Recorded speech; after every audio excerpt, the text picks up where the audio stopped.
Boa noite, pessoal. Tudo bem com vocês? Sejam muito bem-vindos para mais uma palestra do Vida e Missão.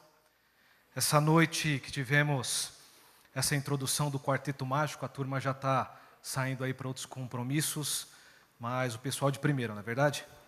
Queria agradecer a turma, eu sei que o pessoal está na correria ali, mas muito obrigado. Até a próxima, se Deus quiser. Deus abençoe vocês. Mas, como disse na segunda-feira passada, iniciamos uma segunda fase do nosso curso. E você que nos visita pela primeira vez, nós temos aqui, a partir da IBAB, um curso de extensão teológica que se chama Vida e Missão. Esse curso não é exclusivo da IBAB, é um curso em parceria que temos com amigos da América Latina, como, por exemplo, René Padilha, da Fundação Kairos. E esse curso começou lá na década de 70 com uma preocupação: sair do local comum da teologia ou do fazer teologia, não ficando restrito somente para os vocacionados, seja o vocacionado, então, para o ministério pastoral, bem como para os missionários que precisam, então, se preparar para ir para o campo missionário, de uma forma muito geral. Os cursos teológicos ou missiológicos se destinam a esses dois públicos.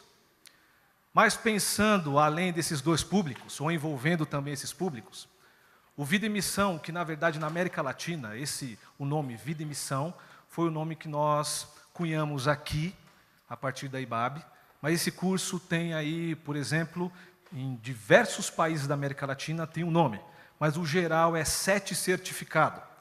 Porque esses 4 módulos que eu vou explicar para vocês, eles fazem parte, então, de um mestrado, e esse mestrado tem as suas linhas de especialização por meio, então, dessas 4 áreas de aproximação, seja igreja, trabalho, sociedade e família. Então, uma formatação mais em nível de igreja, para a formação, então, dos quadros da igreja, ou de repente, da liderança da igreja, foi adaptado então essas especializações para então uma formação comunitária. E qual é essa preocupação?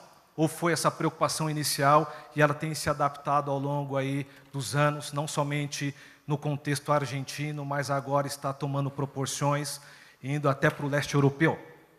A preocupação é de ressignificar o nosso chamado, ressignificar o nosso pensamento, a nossa figura de igreja, a partir do profissional cristão que somos. Ou seja, nós não precisamos ter exatamente um chamado específico para uma vocação específica, porque compreendemos que a vocação está para todos. Cristo nos chama e nos chama para todos nesse processo de discipulado na vida, sendo discípulos de Jesus. E o Vida e Missão, ou 7 certificado, tenta fazer esse processo a partir de um primeiro movimento.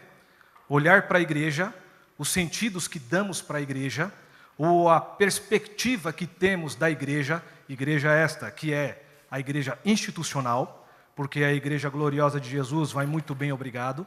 Como nós fazemos essa aproximação para que aconteça algo tipo metanoia, ou seja, o senso crítico possa ser desenvolvido ao longo dos estudos, trabalhando o tema da igreja, para que então a igreja tenha a sua perspectiva, não mais agora de uma instituição, e sim de uma comunidade. Comunidade esta, comunidade do rei, ou comunidade do reino. Para que um segundo movimento possa acontecer, um movimento agora de um pensamento, uma reflexão crítica acerca do nosso posicionamento como comunidade do rei, agora se movimentando ou se relacionando, primeiro no trabalho, depois na própria família e depois sendo enviado ou em tudo isso em paralelo com a sociedade. Então, todos esses movimentos a partir então dessa aproximação mais crítica do ser igreja ou comunidade do rei, existe então depois esse voltar-se ao trabalho, voltar-se à família e também à sociedade. Exatamente nessa noite, vamos trabalhar um dos temas que são vistos aí dentro das nossas aulas, dentro do módulo trabalho. Temas do tipo, como que nós tratamos o dinheiro, como entendemos, na perspectiva clássica, o trabalho, bem como nos relacionamos para testemunhar no trabalho a nossa ética esta do reino.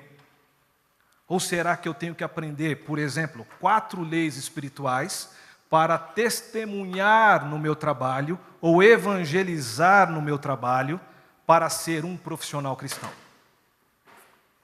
Não somente isso, mas a nossa proposta é uma proposta, então, de fazer leituras críticas de tudo isso, de todos esses movimentos, para proporcionar, então, uma atuação, uma ética mais diretiva em todos os ambientes que nós estamos inseridos, inclusive do trabalho. Então, nessa noite, algo para a gente pensar antes do pastor Ed René vir aqui apresentar sua palestra. Quando falamos no mundo do trabalho, ou propriamente do trabalho, o que queremos dizer? Quais são as nossas atitudes em relação ao trabalho? Compreendemos o trabalho como algo interessante, desafiante ou chato, tedioso, eu só faço porque tenho que fazer?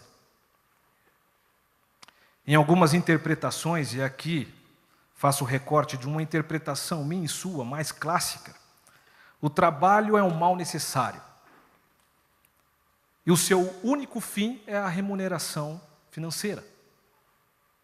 Bem como, segundo essa interpretação, baseada então no que nós temos lá nas origens, lá no arquétipo do ser humano com Adão, o trabalho é um mal por causa do pecado original. Será que tudo isso, essa interpretação, essa atitude, é essa que nós queremos evocar aqui essa noite? Ou desmistificar? Para isso, fecho aqui com Dietrich Bonhoeffer, que diz o seguinte: trabalho ou profissão é um lugar onde se responde o chamado de Cristo e se vive de forma responsável. Vou repetir. Trabalho ou profissão é um lugar onde se responde o chamado de Cristo e se vive de forma responsável. Portanto, nessa noite nós vamos trazer o seguinte tema que está apresentado aqui para vocês: o profissional cristão e o trabalho no mundo de hoje, com Ed René Kivitz. O Ed, a partir das suas aproximações, ou do que ele já tem feito, ao longo dessa caminhada aí com o Fórum Cristão de Profissionais, ele vai tentar apresentar um ou outro elemento que traga para a gente algumas pistas de como deve ser a nossa posição como profissionais cristãos que somos nesse mundo aí, globalizado, esse mundo neoliberal, esse mundo que traz tantas interpretações de como é o trabalho. Então, você, mais uma vez, seja muito bem-vindo para essa nossa palestra. Você que é nosso aluno, não se esqueça de fazer aí deixar o seu autógrafo para a gente, porque hoje é aula. Se você tem interesse em conhecer um pouco mais o curso Vida e Missão, nós ministramos as nossas aulas aqui no Colégio Batista, em Perdizes, porque a nossa comunidade, como funciona de segunda a segunda, nós temos algumas classes, e essas classes só conseguimos que elas fossem disponibilizadas lá no Colégio Batista. Isso é um problema positivo que temos. Mas se você quer conhecer um pouquinho mais, eu oferto para você essa noite 1 ou 2 aulas como aluno ouvinte, para você conhecer um pouquinho, em loco, como que é a nossa proposta.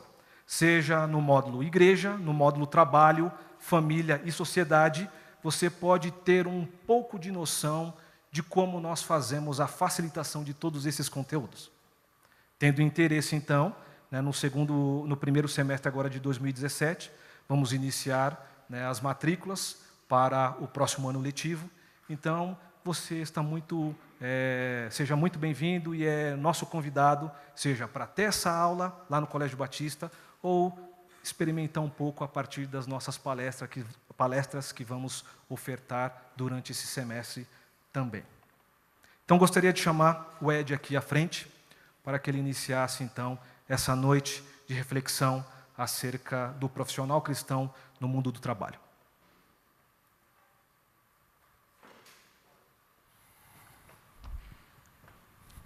Seja bem-vindo, Ed.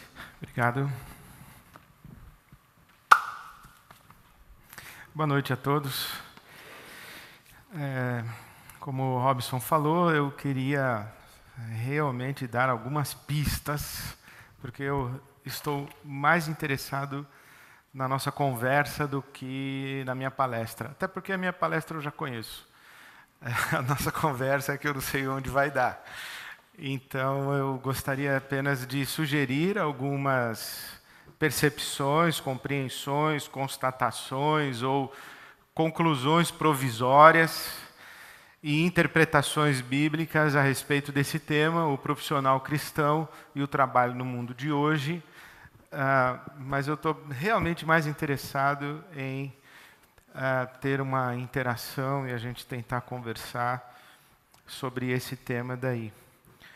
A minha caminhada com o tema, ela tem início em 1998, depois que eu preguei na igreja uma série de mensagens que o título foi Stress Busters, baseada esta série no Salmo 23, sobre como lidar com estresse.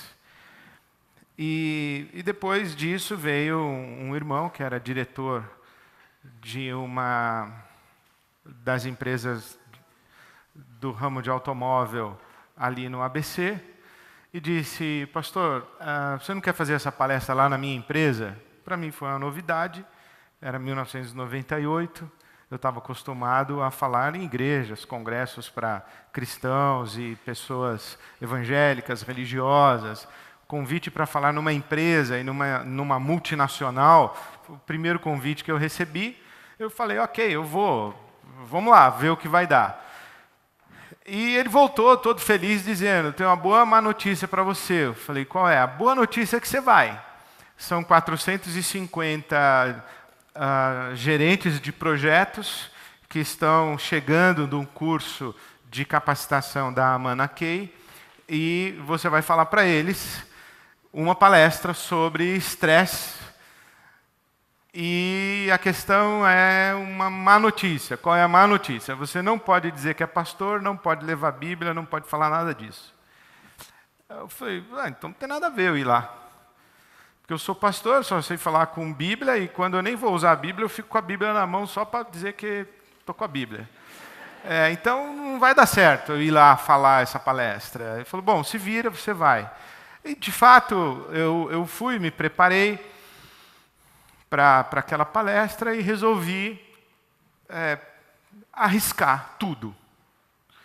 A primeira coisa que eu falei foi, bom dia, vocês foram vítimas de propaganda enganosa, eu sou pastor, eu vim falar sobre estresse e espiritualidade. Aí arrisquei uma piadinha, para ver se dava uma quebrada de gelo. Falei, não se preocupe, que eu não vou passar a sacolinha. Aí o pessoal, tal.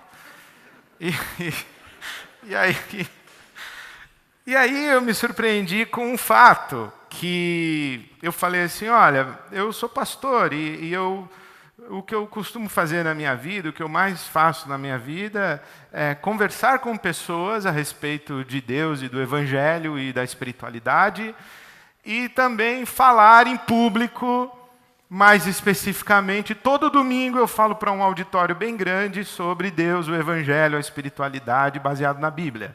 É isso que eu faço da minha vida. A questão é que as pessoas com quem eu converso e para quem eu falo nos auditórios onde eu tenho esse privilégio de participar, elas não vieram de Marte, nem da espiritosfera. Elas vieram de lugares como esse aqui, uma multinacional do ramo automobilístico. Elas são pessoas... Eu converso com pessoas que vêm trabalhar deixando um filho com febre na creche. Eu converso com pessoas que vêm trabalhar deixando um pai na UTI. Eu converso com pessoas que vêm trabalhar vivendo o conflito de um processo de divórcio. Eu converso com pessoas que vêm trabalhar e não suportam mais morar com a sogra. Eu converso com pessoas que vêm trabalhar e acabaram de descobrir que o filho está fumando maconha. Eu converso com pessoas que vêm trabalhar e acabaram de receber a notícia de que a filha está grávida, com 16 anos de idade. São com essas pessoas que eu converso. E quando eu acabei de falar essas coisas, eu percebi que tinha pessoas chorando assim no auditório. Aí eu falei, ups, parece que está dando certo, pensei. E eu tenho que falar para vocês sobre estresse. E eu poderia falar sobre qualidade de vida, atividade física, poderia falar sobre dieta, poderia falar sobre lazer, balancear horário, organizar a sua agenda, seu tempo, poderia fazer um belo de um discurso de autoajuda.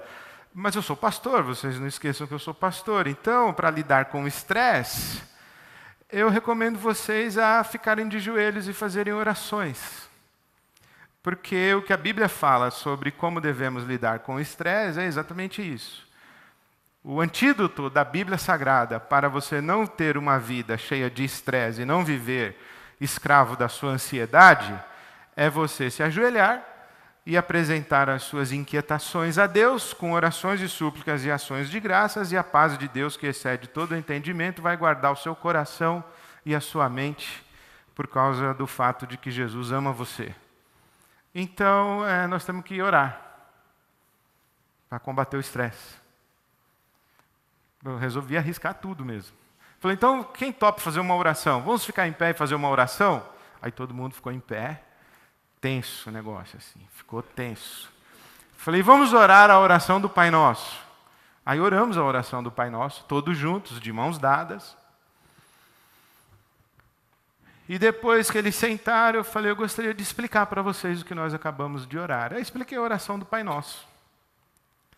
E depois que eu acabei, eu falei, muito obrigado, boa tarde.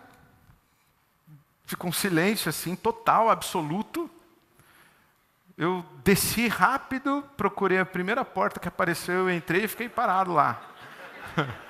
Aí veio meu amigo, começou o pessoal a dispersar. Aí eu cheguei em casa, a Silvia, minha esposa, falou, e aí, como é que foi? Eu falei, péssimo, foi mal, foi tudo errado.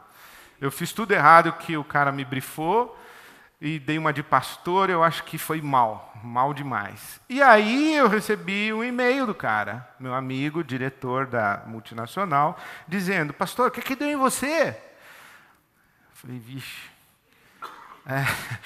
Falou, o pessoal queria fazer pergunta, você foi embora. E você tem que voltar lá, que eles querem fazer pergunta.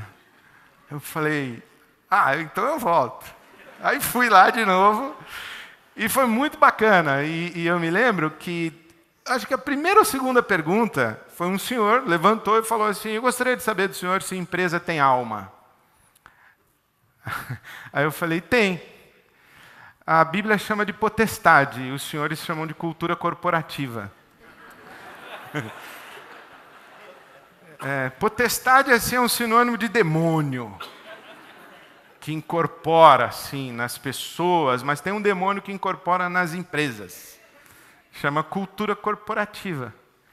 É assim, aquela coisa que toma conta da empresa e que as pessoas embaixo daquela coisa, elas deixam de ser elas mesmas e passam a ser aquilo que aquela coisa quer que elas sejam. Então, isso aí que é demônio. É um negócio que impede você de ser você mesmo. Que faz você se comportar de um jeito que você não se comportaria se estivesse com o seu juízo perfeito.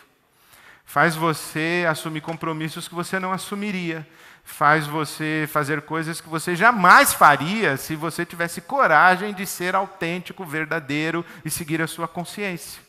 Mas como você está debaixo da potestade, aí você acaba fazendo essas coisas ou deixando de fazer as coisas que você realmente quer fazer, porque quando você está debaixo da potestade, você não é mais você. Então, por exemplo, o mercado é uma potestade, a cultura corporativa é uma potestade, o dinheiro é uma potestade, o business ou o jeito de fazer negócios é uma potestade. Então, tudo isso aí, a Bíblia fala sobre tudo isso. Aí foi muito legal, eles falaram, você não quer voltar aqui para falar sobre essas coisas? Aí foi aí que eu travei, porque eu me dei conta de que eu não sabia falar sobre essas coisas. E que eu não tinha o que falar para eles se eu voltasse lá para falar sobre essas coisas. Quando eu volto para a igreja, os meus amigos aqui da igreja disseram assim: nós ficamos sabendo que você fez uma palestra lá na empresa X e tal, PTO. Eu falei, foi bacana demais. Tal. Nós queremos que você faça essa palestra aqui. Eu falei, eu faço, mas só se for num hotel e vocês convidarem seus amigos de trabalho para ir, e nós não vamos fazer aqui na igreja. Aí, beleza, então vamos fazer num hotel e convidar os nossos amigos de trabalho e não vai ser na igreja. Aí fizemos no Mofarrege da Alameda Santos. Nós estamos em 1998, tá? Fizemos no Mofarrege da Alameda Santos. Aí, quando fizemos lá no hotel, quando acabou a mesma palestra, veio um camarada e falou assim para mim: olha, eu queria contratar você para fazer palestra para mim no mundo corporativo. Eu pago X para você. O X que ele falou que me pagava por uma palestra era o meu salário de um mês na IBAB. Aí eu falei, quanto é que o senhor falou que paga mesmo? Ele falou, pago X. É o seguinte, eu coloco você num avião aqui no fim da tarde da segunda-feira, você passa o dia em Belo Horizonte e à noite você volta para casa e eu te pago X. Eu falei, espera um pouquinho. Fiz a minha conta, né? Pô, eu saio daqui, fim da tarde, passo o dia em Belo Horizonte, 10 da noite, 11 da noite, meia-noite. Se ele quiser que eu chegue em casa 4 horas da manhã, eu chego, não tem problema. E aí eu olhei para a cara dele assim, bem compenetrado, né? Falei, sobre o que é a sua palestra? Ele se apresentou para mim, dizendo que ele era um representante no Brasil do 7 hábitos das pessoas muito eficientes, do Stephen Covey. Aí eu falei para ele assim, eu não posso fazer a sua palestra. Por que não? Falei, porque eu não vou gastar a minha vida ensinando 7 hábitos para ninguém. Eu tenho uma coisa muito melhor para ensinar. É um livro que eu tenho. Aí ele falou, que livro é esse? Eu falei, é surpresa.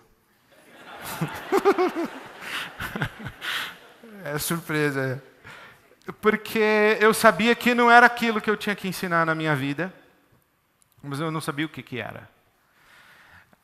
E foi a partir daí que eu comecei uma agonia e uma angústia, e eu entendi que entendi tardiamente, né? Entendi muito tardiamente porque eu fui chamado para ir lá. Porque se eu não tivesse sido chamado para ir lá, eu acho que eu não teria feito essa reflexão e esse caminho que eu fiz. Eu entendi muito tardiamente que eu tinha passado muito tempo da minha vida ensinando as pessoas como serem cristãs dentro da igreja, mas que eu não tinha nenhuma reflexão para o que acontece de segunda a sábado. Eu sabia falar que nós temos que fazer mais pequeno grupo, que nós temos que fazer evangelização, que nós temos que plantar igreja, que nós temos que fazer retiro de casais. Aí eu sabia fazer palestra para os casais no retiro de casais, e os casais eram tudo da igreja. Então era uma zona de conforto assim muito legal, mas quando eu tive que sair foi bastante complicado. Nisso eu fui fazer o mestrado, fui estudar e resolvi estudar espiritualidade no mundo corporativo. Aí passei uma das grandes vergonhas da minha vida, foi quando eu fui entrevistado pela banca de mestrado. Teve um professor da casa, da Universidade Metodista, onde eu estudei, que ele viu que eu estava lendo um livro sobre espiritualidade lá no mundo do trabalho. Ele falou assim, olha, no dia do exame, você coloca esse livro aí em cima da mesa, assim, para eles verem. No exame oral ali, para apresentar o projeto, né? Aí eu, beleza, vai impressionar, vale tudo. Botei o livro ali e tal. Aí eram 5 doutores, assim, chegaram. O primeiro entrou, parou assim, do lado do meu livro, olhou e falou, você está lendo esse livro aí? Aí eu falei, tô, sim, senhor. Ele falou, tá gostando? Eu falei, muito. Aí ele falou, eu acho impressionante como que um autor da universidade, eu sei das quantas, da Inglaterra, consegue escrever um livro junto com um autor da universidade, não sei das quantas, da Alemanha. Um não tem nada a ver com o outro, são escolas filosóficas completamente diferentes, mas você está gostando, é interessante. Aí eu fiquei olhando para a cara dele sem saber o que falar, E piorou depois, porque quando eles me perguntaram, qual é o seu projeto de mestrado, meu filho? O que você quer fazer estudar? Eu falei, eu quero estudar espiritualidade no mundo corporativo. Eles falaram assim, que espiritualidade? Aí eu falei, espiritualidade? Católica, protestante, cristã, hindu, budista, espiritualidade o quê? Islâmica? Eu falei, não, cristã. Católica ou protestante? Eu falei, protestante. Europeia, norte-americana, brasileira, sul-americana, africana, é o quê? Qual é o recorte que você vai usar? Eu falei, isso aí. Bom, conclusão, eu sei que eu cheguei sem saber nada e no primeiro dia eu já fiquei sabendo que eu não sabia menos ainda. E eu tive que buscar um conceito de espiritualidade que fosse aplicável, palpável, razoável para o mundo corporativo, e foi aí que eu descobri que falar sobre espiritualidade no mundo do trabalho é uma coisa completamente diferente de falar de religião no mundo do trabalho. E você não pode reunir sua equipe de vendas e falar que todo mundo vai ter agora que fazer a oração para vender mais. Você não pode expulsar o demônio do corpo daquele seu funcionário que fica criando caso no departamento. Você não pode ungir com óleo lá a cadeira do seu chefe e tomar posse. Não é esse papo, isso não vai dar certo. Você não pode ficar mandando PowerPoint com versículo durante o expediente.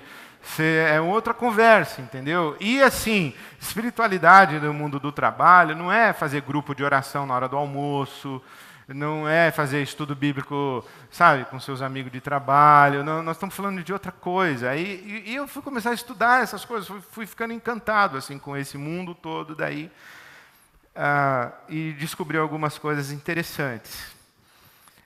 No início da minha caminhada, eu acreditava nesse negócio assim de espiritualizar o mundo do trabalho, a empresa, ou do tipo humanizar, sabe, o mundo do trabalho, humanizar a empresa mais humanizada, a empresa espiritualizada.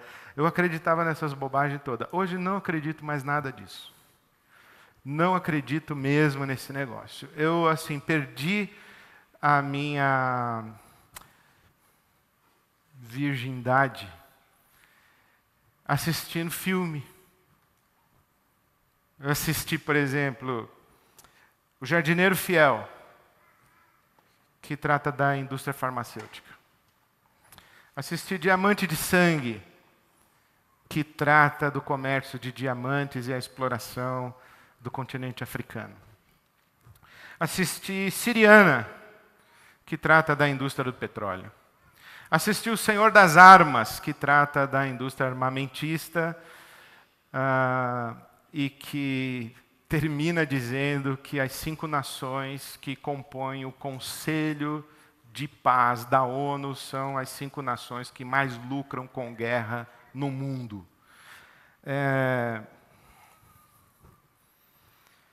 E ouvi muitas histórias. E cheguei à conclusão, pode estar certo, pode estar errado, eu não sei qual é a sua opinião, mas eu cheguei à conclusão que esse negócio assim realmente tem nada a ver com o reino de Deus. É como humanizar o inferno. Entendeu? Vamos falar assim, vamos humanizar a empresa, né? Vamos humanizar o inferno. Porque a lógica de operação do mercado, das empresas, é uma lógica de operação que não tem nada a ver com o reino de Deus. Exemplo simples, você acha que vamos desenvolver uma cultura de cooperação? Ou vamos desenvolver uma cultura de competição? Nós vamos dizer o seguinte, olha pessoal, aqui na nossa empresa, nós estamos querendo diminuir a margem de lucro, abaixar um pouquinho o teto das metas, porque estamos achando que estamos puxando o elástico demais, e isso exige muitas horas de trabalho. Nós resolvemos, em vez de cortar pessoas, nós vamos contratar mais pessoas, porque sentimos que os senhores estão sobrecarregados, com muito trabalho. E vamos remunerá-los um pouquinho mais e queremos incentivá-los a deixar o escritório mais cedo para que voltem rapidamente para as suas famílias, porque vocês sabem, a vida não é só trabalhar, a vida também é família, é saúde, é lazer. E você já imaginou um diretor de uma empresa fazendo um discurso desse? Pelo contrário, naquela época eu fiquei sabendo de um banco. Presta atenção, hein? O banco fez o seguinte esquema. Chegou para o gerente da agência e disse assim, se você bater todas as metas, você vai para o Caribe em fevereiro. Vai ganhar. O banco vai te dar de presente uma viagem para o Caribe, você e a sua mulher. Só que o banco não apenas disse isso para o gerente do banco, da agência bancária lá, mas mandou uma carta com um álbum bonito assim do Caribe, falando das metas do banco, da importância da cooperação, da parceria conjugal. Mandou para a mulher do cara. Se o seu marido bater todas as metas em fevereiro, vocês vão para o Caribe. Não, esse cara chegava cedo em casa, a mulher dele falava, já chegou? Nem as metas, eu quero ir para o Caribe, hein, meu? Você está entendendo como funciona o negócio? Os caras desenvolvem uma campanha de expansão dentro do banco, bota o gerente para correr feito um louco e ainda vai lá e faz a cabeça da mulher do cara para trabalhar para o banco, importunando a vida do infeliz e cornetando o cara. E ainda botou um fiscal dentro da casa dele, bicho. Você imagina, o cara deita para dormir e a mulher vira assim, as metas de hoje, alcançou? Você ficou louco, bicho. Mas é assim que funciona. E aí, eu falei, caramba, como que eu vou chegar nisso daí? O que nós vamos fazer aí? E foi então que nessa minha reflexão, eu falei, bom, o que a Bíblia ensina sobre isso? O que a Bíblia ensina sobre trabalho? Qual que é a perspectiva da Bíblia Sagrada sobre esse choque de realidades e qual é o referencial bíblico que a gente tem? Bom, a primeira coisa que a gente pensa qual é? O trabalho é uma maldição. Tem o ditado que diz que a melhor coisa de uma segunda-feira é que ela está longe da outra segunda-feira. Que é a única coisa boa da segunda-feira, é que é o dia mais longe da outra segunda-feira, o resto é tudo ruim. Por quê? Porque a gente tem essa ideia de que o trabalho é um mal necessário, que o trabalho é uma maldição e um castigo. E eu não sei se você já ouviu palestra lá na sua empresa ou em algum lugar, ou já leu alguma coisa, que trabalho vem da palavra latina tripalium. Já ouviu isso? Que tripalium é um instrumento de tortura. Então, o trabalho é tortura. Bom, eu fiz uma pesquisa etimológica, não tem nada a ver uma coisa com a outra. Não tem sustentação, assim, essa ideia. Mas serve. Mas serve. Serve. Agora, como que a Bíblia vê trabalho? Nós pensamos no trabalho como maldição, como uma coisa ruim. Por quê? Porque tem aquela velha ideia lá de que Deus falou para Adão que com o suor do teu rosto ganharás o teu pão. Em outras palavras, você vai sofrer para tirar o fruto da terra, você vai sofrer para sobreviver. E o trabalho é essa maldição e esse castigo. Então a gente começa a pensar em trabalho a partir de Gênesis capítulo 3. Porque você deu ouvido à serpente, agora você vai ter que trabalhar. É mais ou menos isso, é um castigo para o homem. O castigo para a mulher foi, primeiro, castigo da mulher. Vai ter filho com dor de parto. Com dores darás à luz. Segundo, teu marido vai mandar em você. O teu desejo será para o teu marido e ele te dominará. Ele quem? O desejo ou o marido? É interessante, né? Mas se o desejo é para o marido, então não faz diferença se é o desejo ou o marido que manda, porque está ligado com o marido. Então, a maldição da mulher é marido. E a maldição do homem é trabalho. Quer dizer, nada a ver. Imagina como é que a gente constrói uma sociedade, como é que a gente constrói romance, constrói família, constrói sociedade, acreditando que parceria conjugal é conflituosa por maldição e que relação e carreira profissional é conflituosa por maldição. Não dá certo. Então a gente tem que voltar. Tem que voltar antes de Gênesis 3, a gente vai encontrar o referencial bíblico para o trabalho. Qual é o referencial bíblico para o trabalho? É Gênesis capítulo 2, versículo 15. Que Deus colocou o homem no jardim para cultivar o jardim, cuidar do jardim. Quer dizer, não é que o Adão ficava lá de boa e vinha anjo lá cortar, plantar, arar a terra. Não, a ideia do jardim é Adão e Eva estão trabalhando no jardim. Então, há trabalho no paraíso.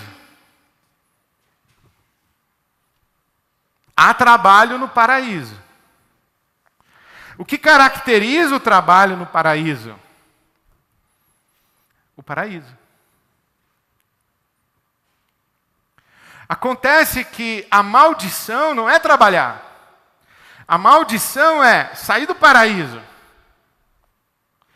E Deus está dizendo o seguinte, você trabalhava no jardim. Era uma coisa. Agora você vai trabalhar fora do jardim. Você vai ver o que vai te acontecer. Vai ver a consequência de trabalhar fora do jardim.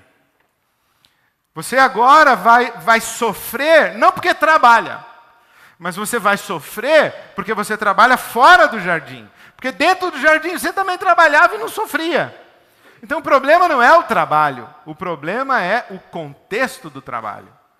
O problema não é o trabalho em si, o problema é o ambiente do trabalho. A postura que cada um tem num ambiente de trabalho onde a terra, que era nossa amiga, se torna nossa inimiga. Em que o ambiente que nos era favorável, ele se tornou agora hostil. Onde havia abundância e fartura, agora existe erva daninha, espinho, entulho. Agora, aqui não há abundância e fartura, aqui há escassez. Então, esse ambiente aqui é que vai gerar em mim uma postura. Como é que eu trabalho num ambiente de hostilidade, de escassez, num ambiente em que as forças da natureza se voltam contra mim, conspiram contra mim? Essa é a ideia. É aqui que no jardim, eu trabalho cultivando a perspectiva da partilha. Porque a fartura e a abundância. O fruto é dádiva. Aqui não. Aqui há escassez e hostilidade. Eu já não trabalho mais na perspectiva da partilha, eu trabalho na perspectiva da sobrevivência. Aqui eu defendo o meu. Aqui eu estou preocupado comigo e com os meus. Aqui não. Perdão. Aqui no jardim a questão é outra. E tanto é verdade que há trabalho no paraíso e que trabalho não é maldição, porque em João capítulo 5, Jesus ele vai dizer assim, o meu pai trabalha até hoje e eu trabalho também. Então nós temos um Deus trabalhador e nós temos um Deus que tem um filho que também gosta de trabalhar. O filho de Deus é trabalhador. O pai dele é trabalhador. Estão sempre trabalhando. Mas note que interessante, né? Quando é que Jesus diz: o meu pai trabalha até hoje e eu trabalho também?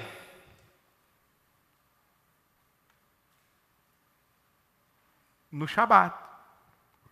E o que acontece aqui na criação? Deus cria no primeiro dia, cria no segundo dia, cria no terceiro dia, cria no quarto dia, cria no quinto dia, cria no sexto dia e no sétimo dia entra no Shabat. Mas Deus não entrou no Shabat e depois começou a criar no dia seguinte. Não, Deus entrou no Shabat e no Shabat ficou. Ok? Mas Jesus disse que Deus continuou trabalhando. Bom, então Deus continuou trabalhando no Shabat? Por isso é que Jesus no Shabat trabalhou.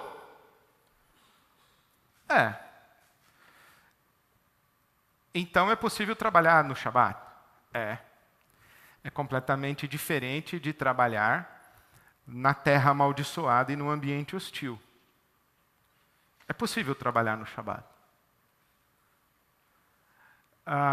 Essa ideia me parece que já suscita bastante reflexão para nós. Trabalhar dentro do Shabat. E se Deus parou de criar no sentido de produzir, porque você imagina o seguinte, que Deus começou a criar inseto. Abelha, mariposa, grilo, essas coisas são insetos, né?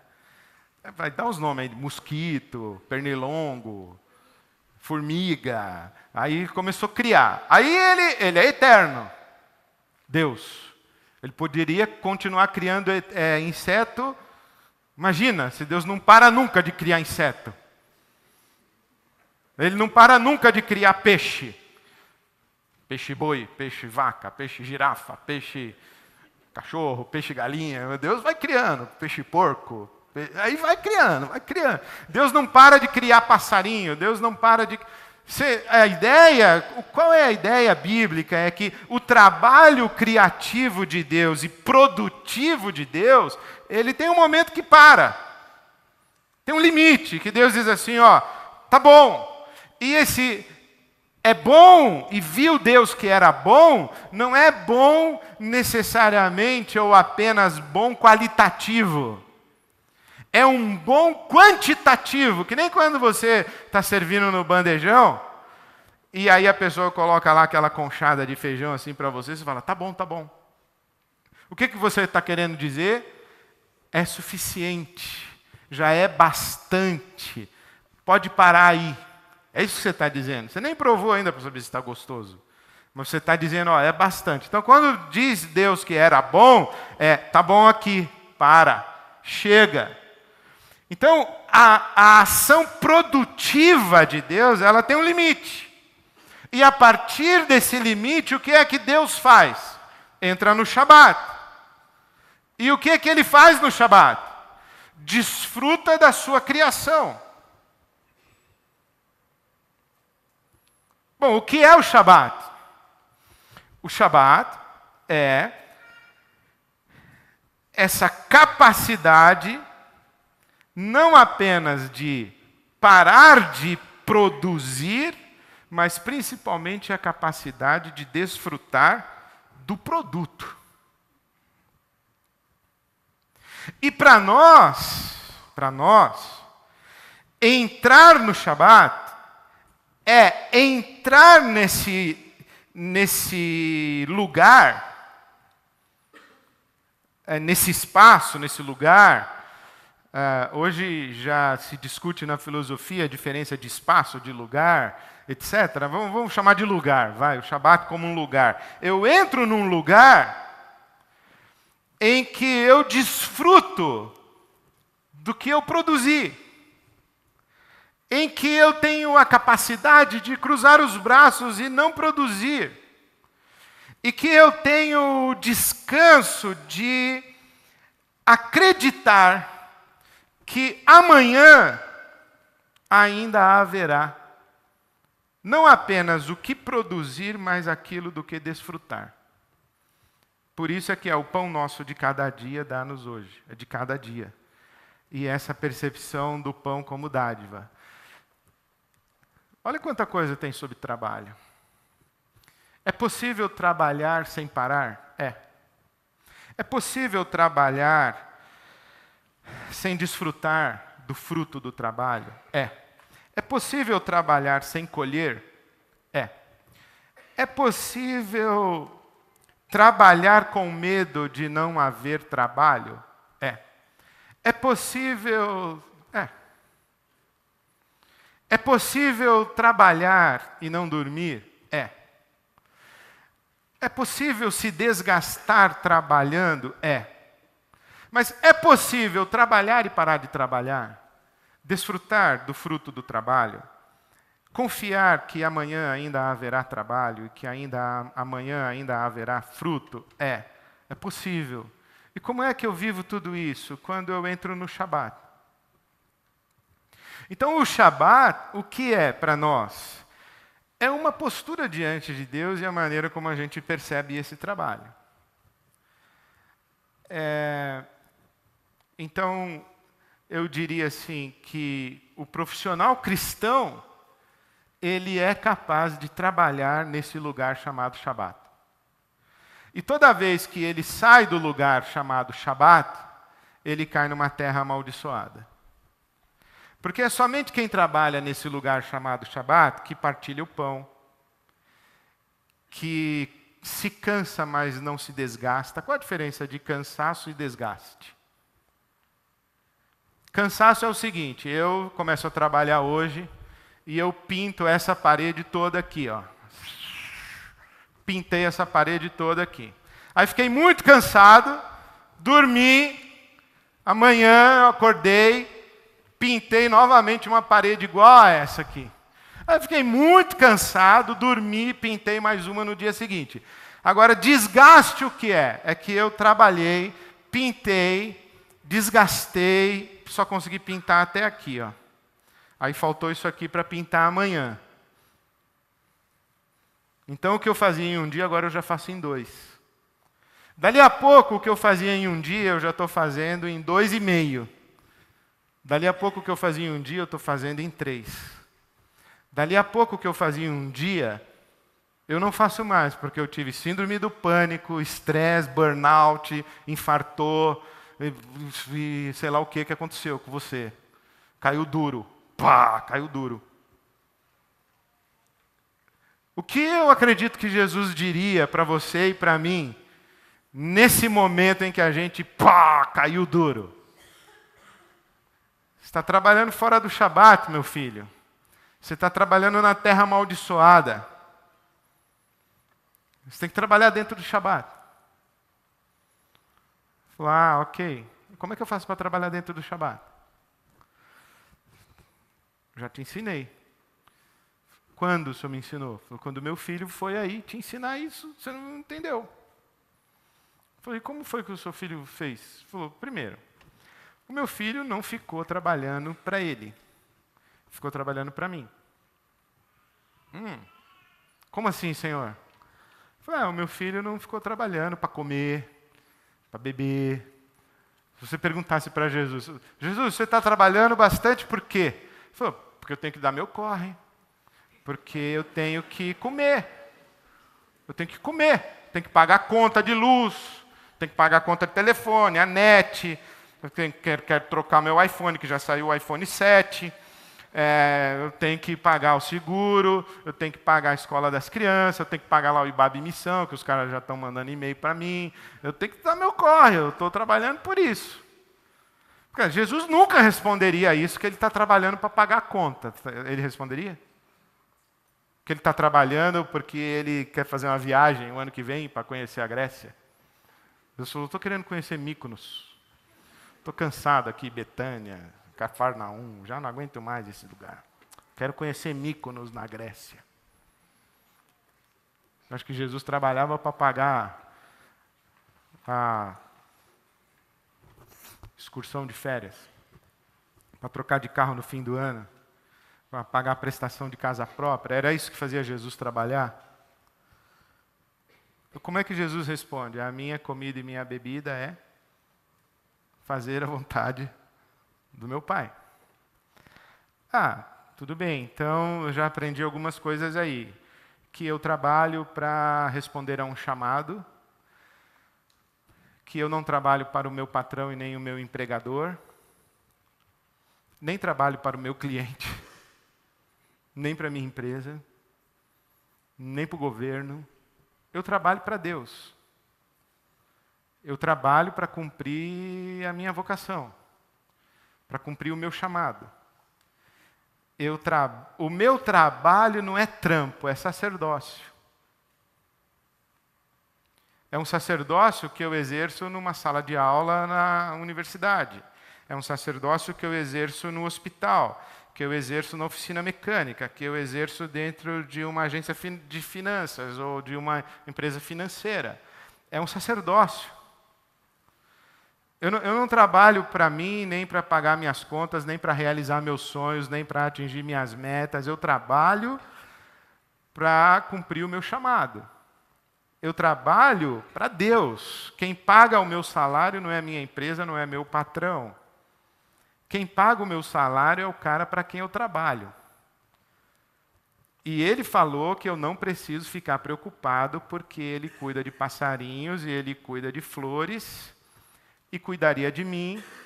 Então, se eu buscar em primeiro lugar o reino de Deus e a sua justiça, eu não preciso ficar preocupado com o que comer, o que vestir, o que beber, porque eu estou cumprindo um chamado e tal. Bom, eu acho que isso abre muito leque para a gente. Qual é a nossa grande angústia? A gente não sabe qual é o nosso chamado, a gente não sabe para quem a gente trabalha, a gente trabalha para chegar em lugares que não tem nada a ver com os lugares que Deus quer que a gente chegue. A gente trabalha para alcançar objetivos que não tem nada a ver com nada. Tem a ver com a gente. Tem a ver com o que a nossa sociedade diz que a gente tem que buscar. Tem a ver com aquilo que a gente mesmo quer alcançar. Tipo assim, eu estou estressado porque eu quero, sei lá o quê. Pensa uma meta aí, dá um exemplo aí para mim de uma meta de trabalho assim, que uma pessoa pode ter. Sei lá, dá uma dica aí. Vender 10.000 toneladas de não sei o quê. Qual o outro objetivo de carreira? O objetivo de carreira, assim. E pensei. Pensa assim, que você trabalha numa empresa, sua empresa falou assim, olha, nós queremos te dar um presente. Fazer um coach de carreira. Aí você vai fazer um coach de carreira. Aí você entra na frente do cara, que é o seu coach de carreira, e ele vai dizer assim, daqui a 5 anos você quer estar aonde? Porque você pode. Você já é um esperma vencedor. Milhões de espermatozoides, só você chegou, você já é um vencedor, você pode. Morou? Então qual é o seu objetivo daqui a 5 anos? Você quer chegar aonde?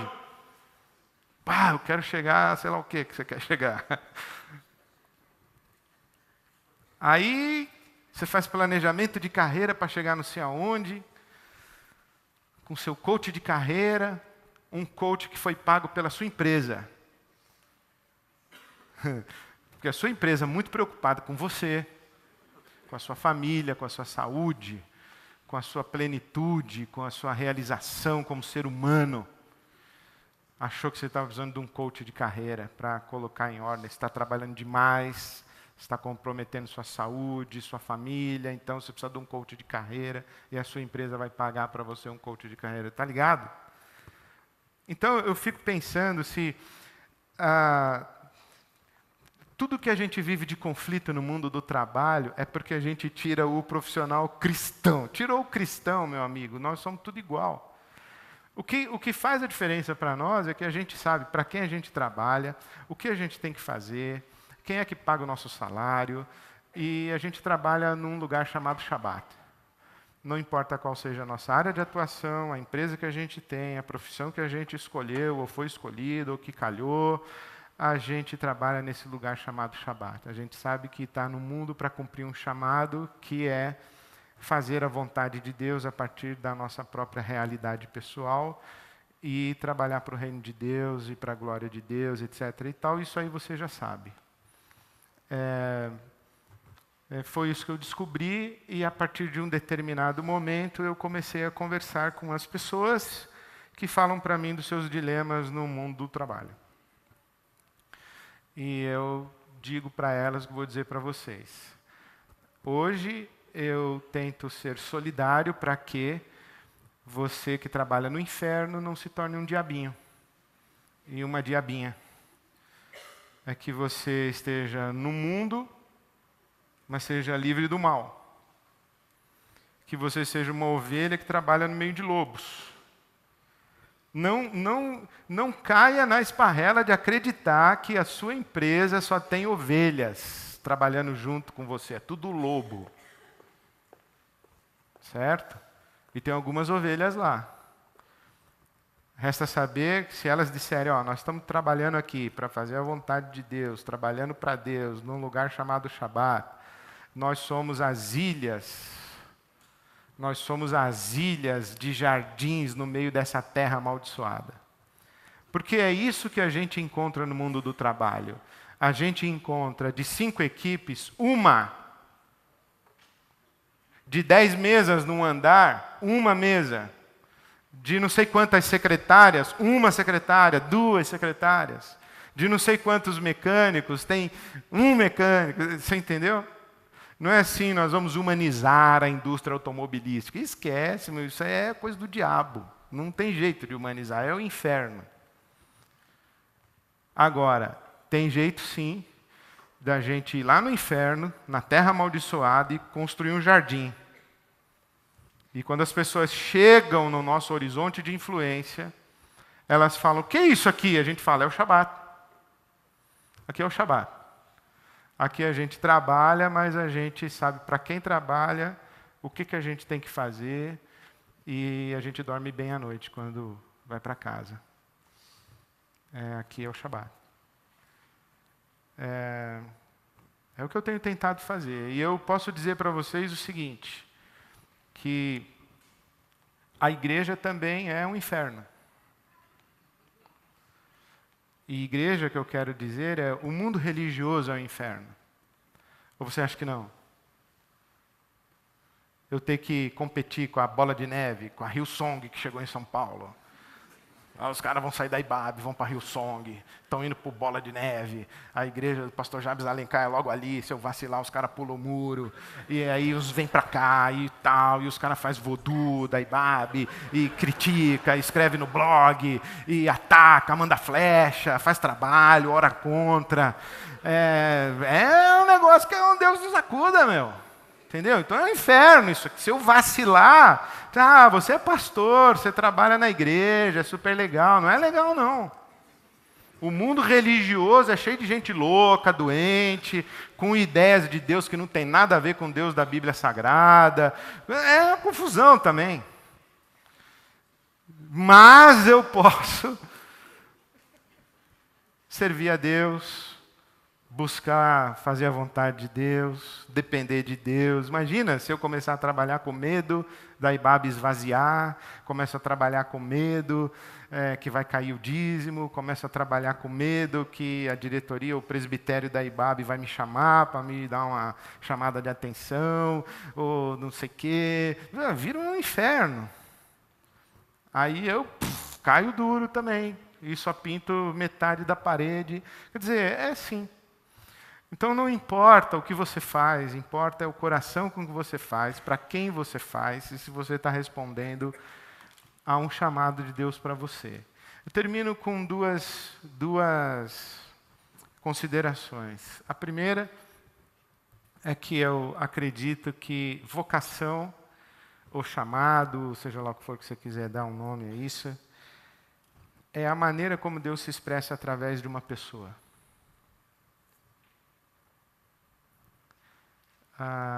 E cumprir um chamado é descobrir de todas as competências, habilidades, capacidades, inteligências que Deus tem, porque Deus tem todas, quais Ele compartilhou comigo, com Ed e René. São diferentes das que Ele compartilhou com você. Então, depois dessa ideia das inteligências múltiplas, Isso foi uma coisa muito linda, que a Bíblia já falou faz tempo. A diversidade de dons, ministérios e operações. A diversidade da humanidade, onde Deus se expressa de maneira diferente, né? A um deu habilidade matemática, a outro deu habilidade linguística, a outro deu habilidade espacial, a outro deu habilidade física. Sabe, tem gente que vai lá e abre a barriga de uma senhora e tira um bebê de lá de dentro, e tem gente que quando vê sangue desmaia.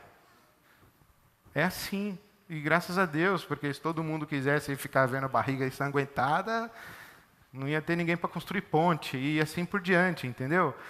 Então, o que é que Deus deu para você?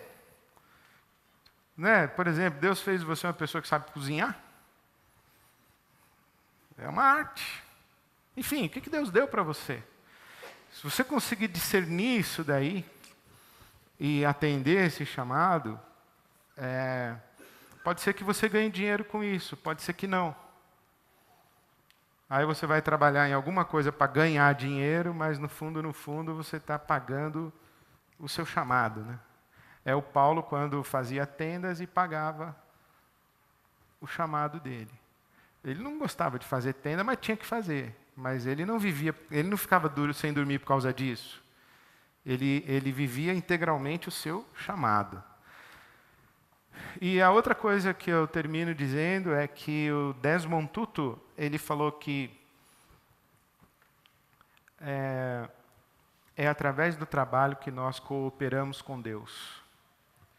E daí eu tiro o meu conceito, ou que não é meu, é dele, que trabalhar é cooperar com Deus para colocar ordem no caos. Ou trabalhar é cooperar com Deus para construir jardins na terra amaldiçoada. Ok? Trabalhar é cooperar com Deus para construir jardins na terra amaldiçoada. E eu penso assim, que nós fizemos e fazemos, infelizmente, uma leitura religiosa da Bíblia. Nós precisamos parar com isso. Nós interpretamos dons, ministérios e operações não como a ação do Espírito Santo de Deus para tornar a criação de Deus sustentável. Nós achamos que dons, ministérios e operações de Coríntios 12 são as coisas que o Espírito Santo faz para fazer a Ibabe crescer. Não tem nada a ver. Dons, ministérios e operações são as manifestações do Espírito Santo através de você e de mim para que o mundo seja sustentável. Então, agradeça a Deus o seu dentista. E eu imagino que no último dia do julgamento, Jesus vai dizer: eu tive uma dor de dente numa madrugada, liguei para 4 caras, ninguém quis me atender, mas você me atendeu. Eu fui analfabeto, você me alfabetizou. Enfim. O trabalho mesmo, é uma forma de servir a Deus. Nós achamos que o trabalho só serve a Deus se a gente entrega folheto, evangeliza. Não, o trabalho em si é uma forma de servir a Deus. É através do trabalho que a gente coopera com Deus para colocar ordem no caos. Evidentemente, tem muita gente trabalhando e criando caos. Mas nós, cristãos, no mundo do trabalho, estamos cooperando com Deus para colocar ordem no caos. Construindo jardins na terra amaldiçoada. Trabalhando no Shabat. Cumprindo o nosso chamado. E aí é por isso que a gente consegue dormir em paz. E quando a gente não consegue dormir em paz é porque alguma dessas coisas saiu do lugar. Saiu do eixo, está fora do ajuste e é hora da gente repensar. Muito obrigado, uma boa noite a todos. Era mais ou menos isso que eu queria dizer. Amém.